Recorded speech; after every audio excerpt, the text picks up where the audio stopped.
I'm back. Back in my youth group years, we participated now and then in door-to-door evangelism, which we called canvassing. It was presented as a way of putting legs to our faith, literally walking it out into the beaten-down world. It was a test, and though I hated every second of it, I hated failing worse. Even when it was optional, I volunteered. I knocked on doors in South Ohio trailer parks, my permed bangs lacquered with Aquanet, the lavender can. I knocked on doors of cobblestone cottages in Northern Ireland wearing a perpetually damp jacket. I don't remember any banner encounters with the unsuspecting, unlucky few who answered, but I do remember the rush of relief when no one was home, or when they pretended not to be. We were taught that this was the way of demonstrating love to those bound for hell unless we intervened. We were sweaty-palmed evangelists, timid and afraid of rejection. I loathed the thought of putting someone on the spot. Rather than responding with gratitude, the people we sought to save tended to react with defensiveness or even anger. Though I couldn't have put it into words then, I knew our methodology was askew. We boxed up the holiest of relationships and tried to shove it through the cracked open doors, handling the gospel like a box of encyclopedias with a 3-month payment plan, detached, impersonal, and an antithesis of the way Jesus acted. Here's the other thing I never stopped to question. We typically gravitated to the shabbier neighborhoods. Our intentions weren't all that bad. We believed every person at his or her core needs Jesus. We believed he is the only fix. All this is quite true. But we quietly, almost invisibly, took it one step further. Somewhere in the subterranean layers of our souls, we believed physical poverty was in some way bound in spiritual poverty. Following this logic, we thought we'd find more takers in low-income areas. That was our fast track to task completion, so that's where we went.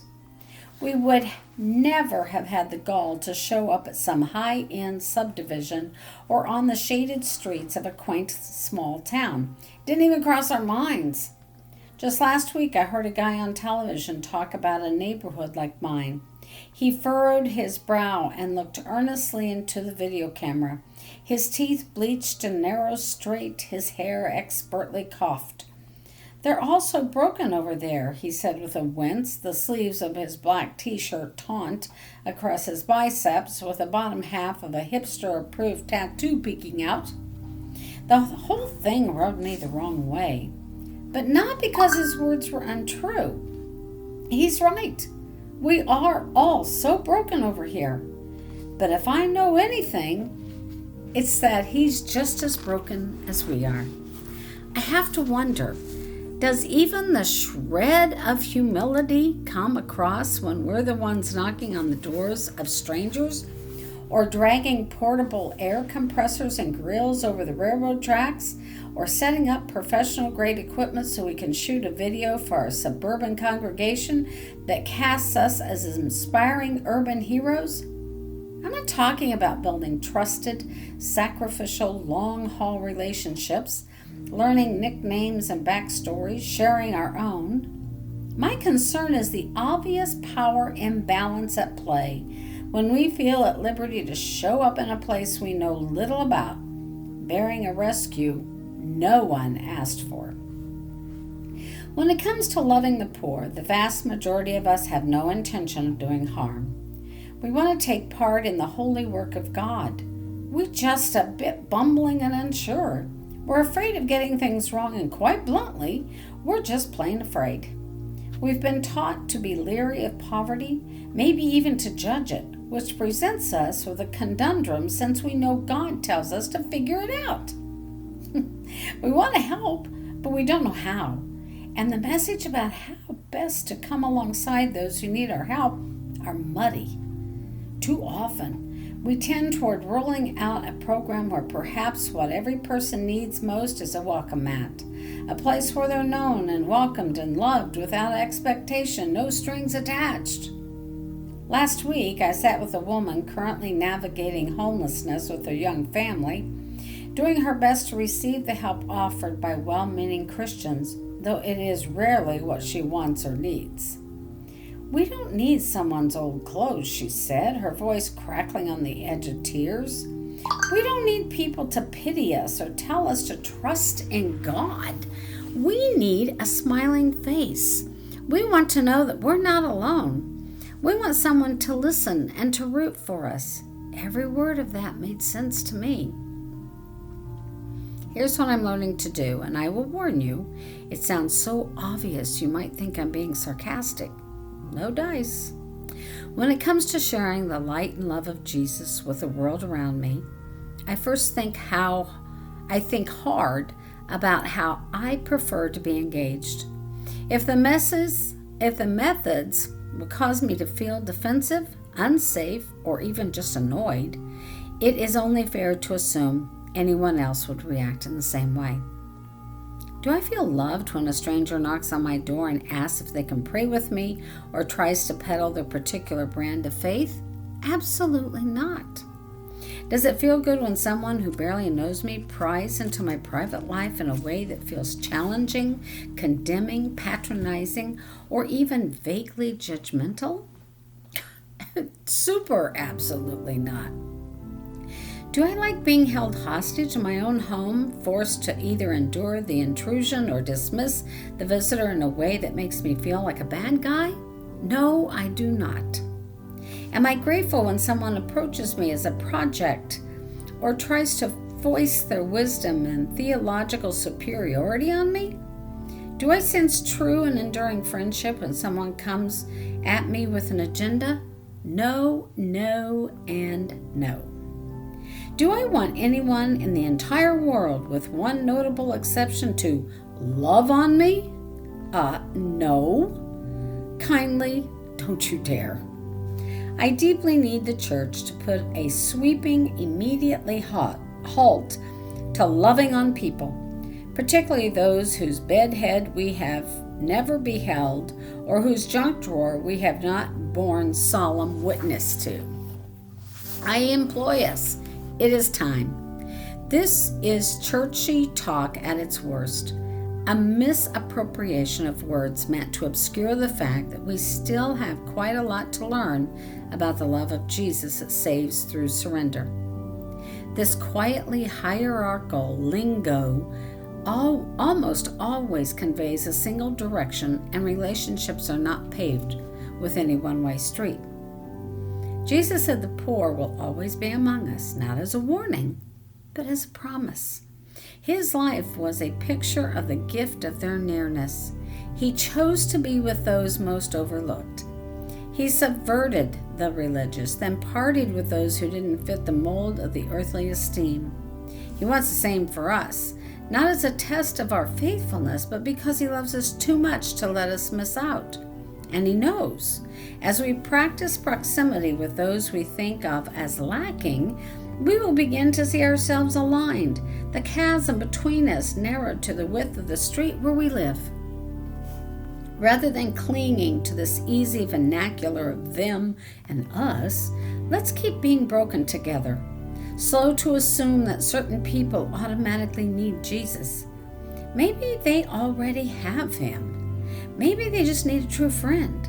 Maybe if we find ourselves compelled toward them, it's because we need to be discipled by them.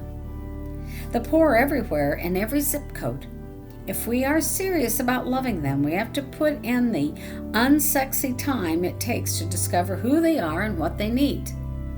Maybe a bounce house and hot dogs shared with people who really love them would be a true respite from the yank and shove of life.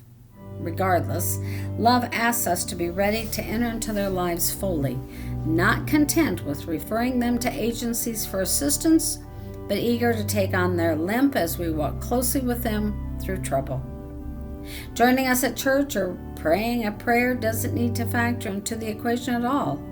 In fact, what if we all made a pact not to invite anyone to church if we haven't already invited them over for a meal? For I was hungry and you fed me. I was thirsty and you gave me a drink. I was a stranger and you invited me into your home. I was naked, you gave me clothing. I was sick and you cared for me. I was in prison and you visited me. In other words, I was a single mom and you offered me a free night off. I was new to America and you showed me around town. I was released from jail and you brought me steel-toed boots for my factory job. I was racked with anxiety and you listened without checking your phone. I was in jail and you put money on my books for shampoo and a sports bra. To tell you the truth, Jesus said, when you did it to one of the least of these, my brothers and sisters, you were doing it for me. I wish I had a surefire plan for guaranteeing I would always get this right. I don't. I don't know how to ensure my good intentions will never make matters worse, further diminishing good people already short on respect. But I'm certain of this. We need to be willing to be wrong. It's time for us to wear the humility of Jesus like a second-hand coat, ready to hear from people further along this road. We've got to stop insisting on our own way and believing that we know best. As we commit to closely listening to the people around us, we need to invite correction and ask forgiveness when necessary. We don't need a curriculum, a bulging missions budget, or a group rate on screen-printed t-shirts. We're probably better off without all that. God sent the Holy Spirit as our guide, along with sensory-rich bodies capable of discerning the realities splayed out around us. Here's what I'm hearing these days from the Lord. Love your neighbor, Shannon. Love them like you love your own children. Love them like I love you. Love them with hot soup. Love them with humility. Love them by trusting them with your own failures. Point them to me, pray for them, rub their backs while they cry. Give them $50 and don't ask for it back. Cheer them on because life is terribly unfair. Bake them cakes from a box. Sing to them on their birthdays. Get them to know the patterns of their lives so you can see when trouble has come to camp. Get involved. Give them rides. Let them buy your lunch sometime. Love, real love, takes time. Its growth is slow and sustained. If we want to love the world around us, and Jesus warned often that this is half of what classifies us as His, we have to pass by each other, get a good, honest look, call it beautiful, and stick around. St. Mark's United Methodist Church was built in 1888, a small sanctuary with two sections of carved pews bisected by a short center aisle. Natural light filters through a massive Gothic-shaped stained window on the east wall. Somehow the space manages to be both traditional and unfussy. It grows dearer to my heart, more sacred with each Sunday spent passing the peace and praying for all who gather. I love it there. Over the years, new additions have been grafted into the building. You can't miss the demarcations, each batch of bricks slightly different than the one that was cobbled against. First there was a foyer, then upstairs corridors of classrooms, a small library, eventually a sprawling northern wing complete with a gymnasium-like gathering space and a commercial-grade kitchen. Here in Albertson Hall, the white-haired ladies, many of them friends for upward of 50 to 60 years, dutifully host annual rummage sales and cook funeral dinners for the saints as unto the Lord. In keeping with our old-school Methodist roots, this is also where we hold carry-in lunches every couple of months. I once entered my chicken and white bean recipe in a chili cook-off. Didn't even pay place. This is how serious my mainline brothers and sisters are about food. Once, when the elementary school across the street was desperately in need of a new playground, we held a pie auction after church to help them raise funds. From across the room, we outbid one another and talked a good bit of smack. I walked up the alley toward home that day, the proud winner of 5 pies, because in the scheme of life, I didn't want to have to choose between Caroline's peanut butter pie and Maxine's rhubarb.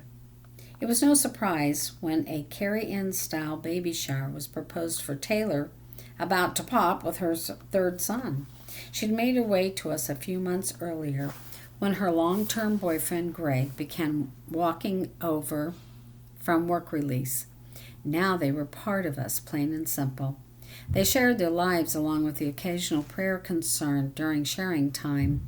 The 4-year-old especially interested in laying claims to the microphone so that he could tell us again about the pizza place of his dreams where he would one day hope to work. Our small church body was itching to help some of their needs and showing them just how much they belonged. The baby shower was an epic display of celebration, complete with miniature plastic baby bottle centerpieces and powder blue streamers. By the time it was all said and done, it took 3 trips to get everything loaded into Taylor's hatchback. The faithful men and women in my church, particularly the older generations, began to school me in the ways of loving with open arms, being patient with discipleship, and extending personal care and affection to the few who wander our way. Some of us were cleaning up after the party. Mary began her usual offloading of leftovers. "Shannon, would you take some of these baked beans home?" And then a split second later, "Oh, I almost forgot. Corey doesn't eat beans." I find it difficult to express why her words were so meaningful to me, so I'll just say they stopped me in my tracks, and when I got home that afternoon, I went straight to my journal and wrote them down for safekeeping. I had no idea Corey's picky eating preferences were widely known among our church family. I'm not sure how Mary came upon that information or why it stuck with her. The only thing that mattered was the understanding that we were known, exactly for who we are. All of us feels least in some way, yet just like Greg and Taylor and their growing family, we had been counted as worthy of time and attention by a small but mighty group of people who have felt the nearness of God and are eager to spread it around. This is a snapshot of the beating heart of God in close solidarity with us through the everyday details of life. He doesn't just visit us when we're praying or behaving. He doesn't waste his time harping on the cobwebbed corners of our lives that would benefit for some broad improvements. He's not our nitpicking great aunt who seems to come to town now and then only to express her disappointment. He's mad about us. He causes a light to fall on the best of who we are, nudging us shoulder to shoulder toward better things when we get stuck. What he wants most is to be near us. So that's what he does. He stays close, pays attention, and when necessary, settles in until we realize just how with us he really is. He is Jesus, God incarnate, inviting us to care for each other with the same tenderness and attention. He is our friend Mary, making the world brighter in Albertson Hall as she wipes the counters with a soapy rag. Next time, Part 3, Chapter 12, Contact Burns. Take care, stay healthy, and God love you.